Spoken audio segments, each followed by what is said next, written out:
pertama yaitu ada gambaran hasil identifikasi. Di sini yang pertama tentang identitas anak. Nama anak yaitu Nurbaiti, tempat dan tanggal lahirnya Banjarmasin 1 Juni 2011, jenis kelamin perempuan, agama Islam, status anak kandung, anak ke-1 dari 1 bersaudara, nama sekolah yaitu YPLB Banjarmasin, kelas 2 SDLB, alamat Jalan Tembus Mantuwil, Gang Mansurin, Komplek Warga Indah 7, Blok D, nomor 64 RT 25. Yang kedua yaitu tentang riwayat kelahiran anak dan juga perkembangan anak. Pada poin riwayat kelahiran, pada perkembangan masa kehamilan Ibu Baiti ini, seperti kehamilan pada umumnya tidak ada gejala-gejala yang aneh ataupun hal-hal yang janggal dalam masa kehamilan. Penyakit pada masa kehamilannya yaitu ibu memiliki hipertensi saat hamil, usia kandungan 9 bulan, riwayat proses kelahiran normal, tempat kelahiran di rumah sakit Ansari Soleh, penolong proses kelahiran yaitu bidan dan tenaga medis yang ada di rumah sakit, gangguan pada saat bayi lahir, hanya ada bercak kuning di mata sehingga mengharuskan bayi bermalam di inkubator selama 1 malam. Berat bayi normal, panjang bayi juga normal, dan tanda-tanda kelainan pada bayi tidak ada. Pada poin kedua atau poin B yaitu tentang perkembangan masa balita.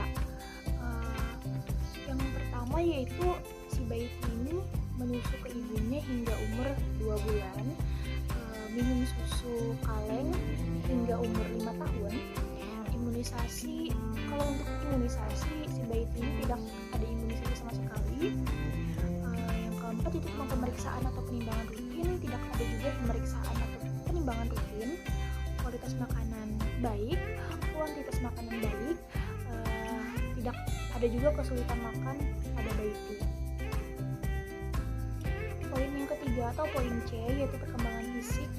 Yang pertama, bayi dapat berdiri pada umur kurang lebih 1 tahun, dapat berjalan pada umur kurang lebih 1,5 tahun, naik sepeda roda 3 pada umur kurang lebih 5 tahun, untuk naik sepeda roda 2 juga kurang lebih pada usia 5 tahun, bicara dengan kalimat lengkap seperti anak pada umumnya dikarenakan ibunya lupa. Yang keenam yaitu kesulitan gerak yang dialami tidak ada, status gizi balita baik, riwayat kesehatan, pernah kejang, yang penggunaan tangan dominan itu sebelah kanan. Ada poin yang keempat atau poin D yaitu tentang perkembangan bahasa.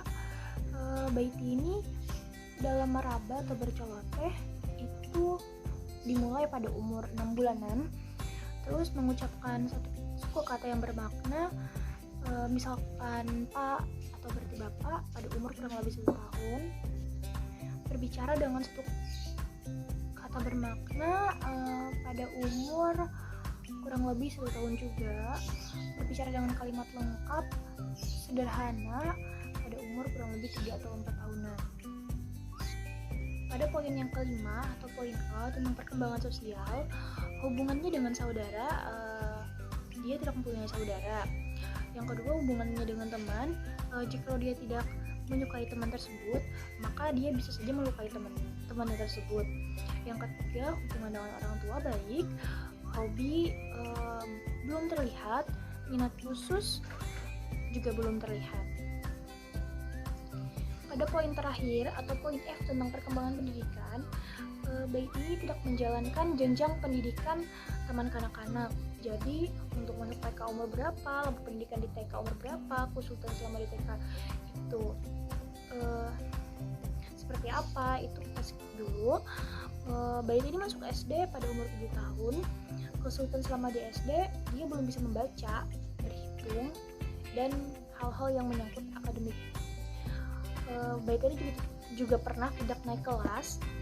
Pelayanan khusus yang pernah diterima anak itu ada, yaitu terapi di Rumah Sakit Ansari Soleh.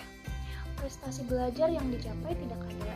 Mata pelajaran yang dirasa paling sulit mungkin banyak sekali. Mata pelajaran yang dirasa paling disenangi juga tidak ada. Keterangan lain yang dianggap perlu tidak ada. Pembahasan selanjutnya yaitu mengenai data orang tua. Yang pertama yaitu data ayah. Nama ayah Baiti ini yaitu Larno. Umur beliau 45 tahun. tahun, agama Islam, status ayah kandung, pendidikan tertinggi sekolah dasar, pekerjaan pokok tukang, alamat tinggal yaitu Jalan Tembus Mantuil, Gang Mansurin, Komplek Warga Indah 7, Blok D nomor 64 RT 2. Selanjutnya yaitu data ibu. Nama ibu Baiti yaitu Halimatus Sa'diyah, umur beliau 40 tahun, agama Islam, status ibu kandung, pendidikan tertinggi sekolah menengah pertama, pekerjaan pokok yaitu ibu rumah tangga, alamat tinggal di Jalan Mantuil, Gang Mansurin, Komplek Warga Indah 7, Blok D nomor 64 RT 28. Baik, poin selanjutnya yaitu mengenai hubungan orang tua dan anak. Yang pertama yaitu kedua orang tua satu rumah, iya. Anak satu rumah dengan kedua orang tua, iya. Anak diasuh oleh salah satu orang tua, tidak. Anak diasuh wali atau saudara, tidak. Poin selanjutnya itu mengenai sosial ekonomi orang tua. Jabatan formal ayah di kantor tidak ada. Jabatan formal ibu di kantor tidak ada. Jabatan informal ayah yang di luar kantor tidak ada. Jabatan ibu di luar kantor tidak ada. Rata-rata penghasilan kedua orang tua per bulan tidak tahu. Dan yang terakhir yaitu mengenai tanggungan dan tanggapan keluarga. Baiti ini merupakan anak satu dari orang tuanya. Persepsi orang tua terhadap anak tersebut, walaupun Baiti ini memiliki hambatan yang membuat dia berbeda daripada anak pada umumnya, tetapi orang tuanya tetap menganggap sama dan yakin bahwa Baiti ini mampu akan menjadi seperti anak pada umumnya. Selanjutnya itu kesulitan orang tua terhadap anak tersebut. Kesulitannya itu dalam mendidik anaknya. Harapan orang tua terhadap pendidikan anak tersebut yaitu anak dapat berkembang dan berprogres menjadi lebih baik lagi. Sedangkan bantuan yang diharapkan orang tua untuk anak tersebut tidak ada.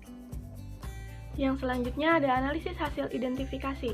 Berdasarkan dari hasil identifikasi yang kelompok kami lakukan pada saat wawancara dengan guru maupun di rumah anak dengan orang tuanya, dari data yang kami kumpulkan di atas tersebut, kelompok kami menyimpulkan bahwasanya anak yang bernama Nurbaiti ini memiliki hambatan dengan kelainan majemuk.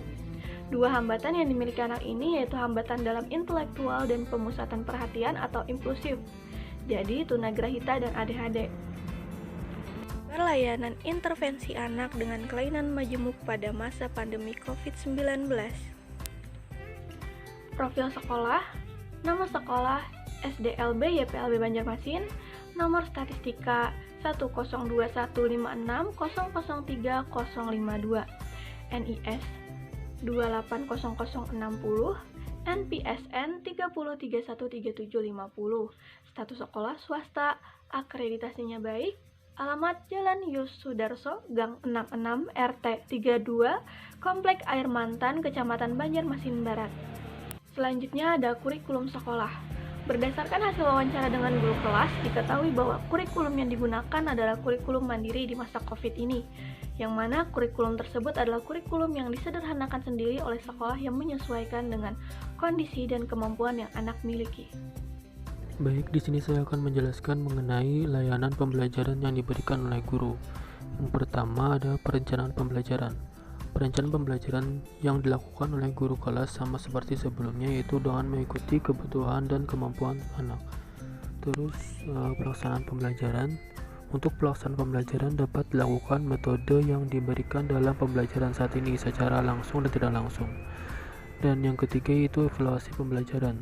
Evaluasi pembelajaran yang dilakukan oleh guru kelas yaitu dengan memberikan penilaian setiap pembelajaran tentang kemampuan anak dalam satu semester, apakah anak sudah memiliki kemajuan dari sebelumnya.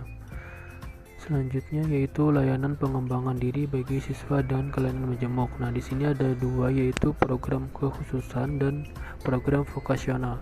Untuk program kekhususan, guru memberikan program bina diri, yaitu merawat diri. Anak diajarkan dan diminta mempraktekkan bagaimana cara mandi, jabok, serta pipis jongkok wanita.